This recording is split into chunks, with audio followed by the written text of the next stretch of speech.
Hey, what's up, everybody? It is Daily Check-In number 6. And yeah, number 1, how am I feeling today? Feeling pretty good. Woke up with a pretty intense headache. Still affecting me at the moment. Regardless, I didn't let it affect my mood and take over my day. Had a strength and conditioning class this morning. A client of mine and a program review, which is introducing someone new to the gym. And yeah, just focus on giving them the best service I can and helping them the best I could via health and fitness. Had some resistance in terms of some negative thoughts passing through, but I'm becoming a lot more aware of them, really understanding that I'm separate from my thoughts. So yeah, that's how I'm feeling. So number 2, how am I going on the path of being a better version of myself that connects to the observation of my thoughts. So I had a call with my mentor, Steve Paps. Shout out to Steve Paps. Had a call with him last night, and we were talking about, the separation between yourself and your thoughts. And he said one of the biggest breakthroughs and the biggest awakening a person can have is understanding that they're separate from their thoughts. It's kind of like bird watching, maybe. You're watching them fly by, watching your thoughts. It's a hobby. It's just something you do. It's kind of like you start a hobby, or even you start to learn how to tie your shoelaces. Eventually you get so good at it, you don't have to think about it anymore. With any activity, going to the gym, running, writing, video editing, whatever it might be, the more you do it, the more focus and attention you put into it, the better you get. And yeah, I'm definitely improving and recognizing thoughts that come through. So now, for example, if I get a negative thought that comes through, I'll just look at it and be like, what are you doing here? Catch you later. And just be like, that's interesting. It's funny. And then I just choose not to put attention into the thought, and I move on. But if I happen to have a great thought that comes by, I'll be like, cool, I can roll with that thought. And I'll give that thought a bit more attention and focus, and I become empowered by that thought, and I let the negative ones pass by so that they don't disempower me. And a really good example of this would be, there's a guy, his name's Dandapani. He's a monk. Look him up. Dandapani. Look him up on YouTube. He's got this TED Talk as well. He's a really amazing dude. He's a monk. And he had an expression, and I'll never forget this, where he said, your mind is like a garden. Your attention and focus is like water. And if you're not aware of it, your attention and focus goes all over the place, and it grows flowers and weeds. However, if you're attentive with it, you can focus it to just the flowers or just the weeds. So obviously you want to focus your attention, you want to focus the water on the flowers so that they can grow, and you don't want to focus the attention on the weeds, but you have to be able to see them to not put attention on them. And that's just an analogy for the weeds are negative thoughts, the flowers are positive thoughts, or thoughts that empower you or thoughts that disempower you. And yeah, I'll leave it at that with that analogy. Number 3, physique story update. So I had another workout today, still light, but pushed it a little bit more today. Still not 100%, but we're trending in the right direction, so I'm really grateful about that. And where I left off yesterday was just as my now wife, then girlfriend, got pregnant, and I achieved, a really, really good physical shape in terms of aesthetically, athletically, and fitness-wise. And when I found out my wife was pregnant, I was like, damn, I want to, I'm refusing to have a dad bod. I refuse. Because it just became the norm of just getting out of shape when you have a kid, when you have a baby. And I think that's fucking stupid. I think it's horrible. Like, it doesn't make any sense to me. And to normalize it is just stupid. Honestly, it's disgusting. It's disgusting. Like, why? Why? You don't have to do that. You don't have to be lazy. You can do stuff. And yeah, so I just refused, and so I thought my physique kind of went a little bit off for a while because of the injuries. And then I was like, nah, fuck it, I'm gonna get back in shape. Got to stay in shape for my kids when they arrive. Whether they're aware of it or not, I just want them to feel the aura of me and the confidence I have and the health that I have, and I wanted to be able to exude that to them. So here are some photos and videos while my wife was pregnant, and kind of the journey on the way of how I stayed in shape. Oh, and also around that time, probably around that same time, I started getting into basketball as well. So I was training every day. I was playing basketball at least every second day, sometimes every day, and my cardio was getting extremely good. It was amazing. So yeah, here's some photos, here's some videos of my physique,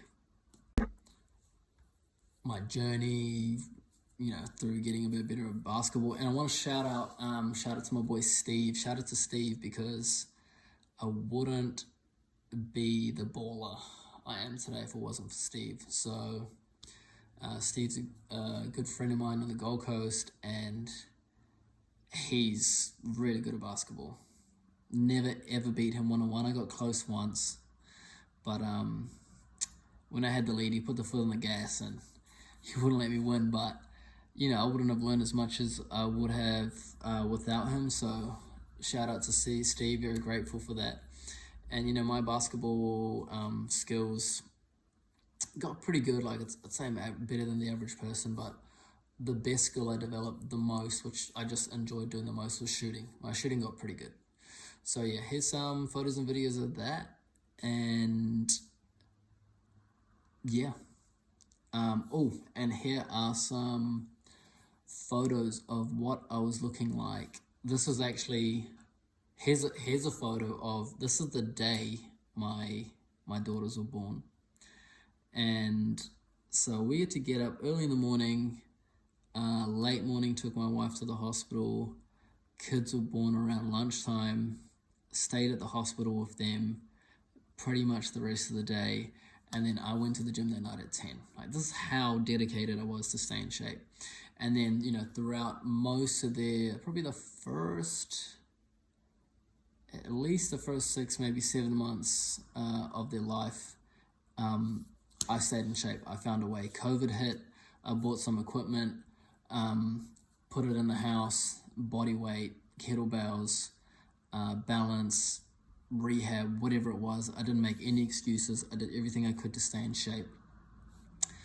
And I was quite surprised. Like, I got in really, really good shape just doing bodyweight stuff at home. And that's when I kind of realized that you don't really need heavy weights to get in shape. You need heavy weights to put on size, but to get lean and shredded and like build a good like athletic physique, you don't need heavy weights. Body weight's enough, light weight's enough.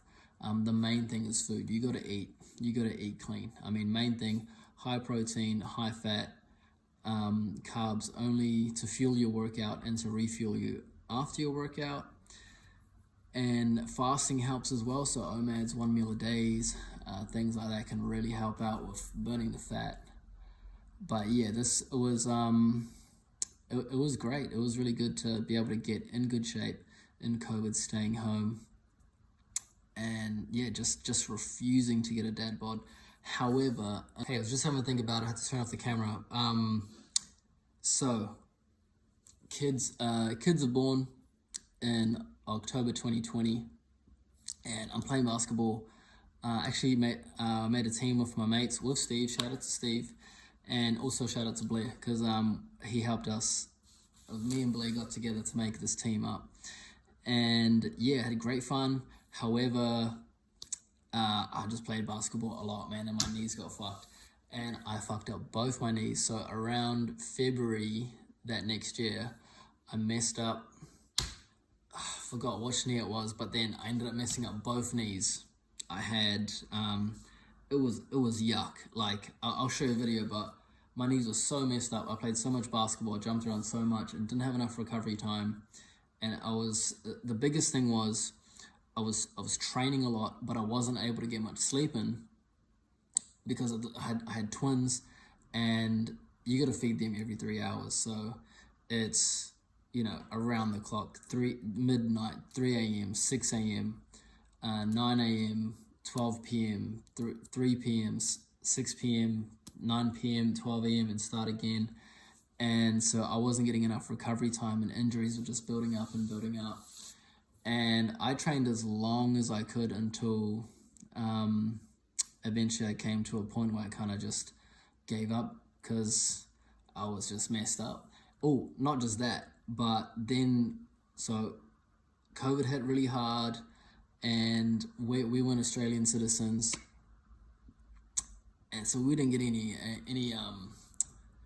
help from the Australian government, and we're just burning through savings. I was like, damn, we got to get out of here. So we ended up going back to New Zealand, set up shop in New Zealand, and things being out of order, not being able to bring any of that gear that I bought. I mean, to be honest, it's all excuses. I could have been doing things, but I got into a set of bad habits, and I stopped training for at least 6, maybe 7 months. And I got really skinny. I lost a lot of weight. I kind of got a bit skinny fat, but I just lost heaps of muscle. I probably lost around 10 kgs. And yeah, so I went to like the best physique in my life, to being injured, trying to hold on to that physique, and becoming just so skinny. Like, it was like I was a 13-year-old. It was it was embarrassing, to be honest. I mean, look how skinny I was. Horrible. Yeah, so in summary, I went from this physique here to this physique here within a year. Went to a shredded beast to a little shrimp. So a little bit of a life story about myself, and I'm going to connect this to the daily life lesson as well, is this.